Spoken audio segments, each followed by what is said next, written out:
Nakakalungkot na isang bagay na ating ipinaglaban para sa Pilipino, hindi maibibigay po sa dating Pangulo na minamahal ng marami. Ganyan ba po ang dapat na trato sa taong minahal ang bayan at minahal din ng taong bayan? Ilang beses na po nagsinungaling si now Brigadier General Jean Pardo. Sana po, ma'am, bilang spokesperson, totoo lang po ang sabihin mo, alang-alang sa bayan. Your duty is to be loyal to our flag and to our country. Minahal namin kayo ni dating Pangulong Duterte. Sana, konting respeto lamang po. Kung nagawa nyo yan sa akin, magsinungaling, mas nagagawa nyo po yan sa ibang tao. Respeto lamang sana. Gaya ng pagrespeto at pagmamahal namin sa uniform personnel.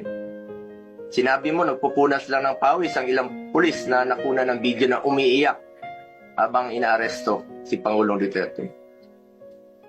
Mapigilan mo bang umiyak? Nasasaktan po yan. Doon lamang po tayo sa katotohanan at piliin nyo lang laging magsabi ng totoo alang-alang sa bayan. We must always entrust our loyalty to the Filipinos, to our flag, and to our country. Yan naman po parating sinasabi ni dating Pangulong Duterte sa inyo. Just be loyal to our country and to our flag. Di na niya kayang tumakas. At alam niyo po yun. Di na niya kaya kayong takbuhan. Dahil hirap na nga siyang maglakad, nagsusungkod na nga lang po siya. Imbis na umunlad, bigla tayong umurong. OFWs, pinapauwi natin. Noon, ginagawa natin ang paraan. In fact, si dating Pangulong Duterte, sumusulat yan sa mga king o sa leader ng ibang bansa para makauwi. And even nagre-raise tayo ng blood money para makauwi lang yung mga kababayan natin. Pero bakit baliktad niya yan? Bakit isinuko po ang sarili nating lahi?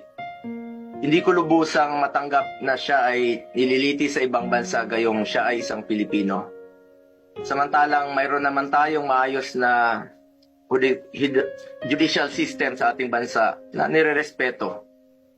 Kung consistent po ang gobyerno sa posisyon na ito na hindi kilalanin ang jurisdiction ng International Criminal Court, bakit hinayaan po nitong ma-implement ng warrant of arrest ang Interpol mula sa isang korte na hindi naman natin kinikilala?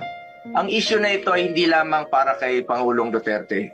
Ito ay mahalagang usapin sa soberanya ng Pilipinas ang nakataya dito.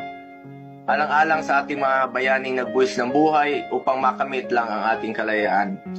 Alang-alang sa ating ngayon na patuloy na inaalagaan ang ating soberanya upang ang ating mga anak at mga anak na ang ating mga anak ay mamumuhay ng isang bansa na malaya at irespeto ng ibang bansa. Pakasakit po sa dibdib na pagkatapos niya isakripisyo ang kanyang sarili para sa kinabukasan ng ating mga anak at ng bawat Pilipino.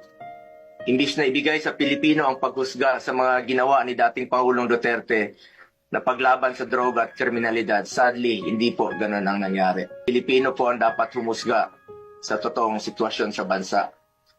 Kung mas nakakalakad na po ba ang ating mga anak noong panahon niya, hindi po nasasaktan, hindi nababastos. Kayo po ang humusga. Pilipino po ang dapat humusga. Marami pong nasaktan na Pilipino. Salamat po.